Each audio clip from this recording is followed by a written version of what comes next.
এজন্য আপনাদের কাছে অনুরোধ, আপনারা এটা মনে রাখবেন, আগামী 3 তারিখ, আগামী শনিবার আমাদের বাংলাদেশে, আপনারা সবাই জানেন, বাংলাদেশে অন্যায়ের বিরুদ্ধে, বাতিলের বিরুদ্ধে, যেই কোনো আল্লাহদ্রোহী দুশ্মনের বিরুদ্ধে, কোরআন সুন্নাহর বিরোধী কোনো আইন, নবী রসুলের কোনো অপমানের ক্ষেত্রে সবার আগে যারা প্রতিবাদ করে তার নাম হলো হেফাজতে ইসলাম বাংলাদেশ।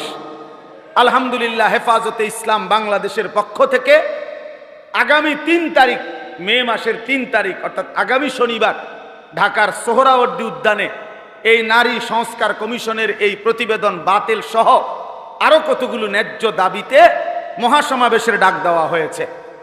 এজন্য আমরাও যাব ইনশাআল্লাহ। আপনারা প্রত্যেকেই নিজ নিজ এলাকার ওলামায়ে কেরাম এর পক্ষ থেকে আপনারা যোগাযোগ করে আপনারাও যাওয়ার চেষ্টা করবেন ইনশাআল্লাহ। ইমরান ভাই কই বলেন, দায়িত্ব নেন, যারা যাইতে চায় তা করে নিবেন কোন ইনশাআল্লাহ।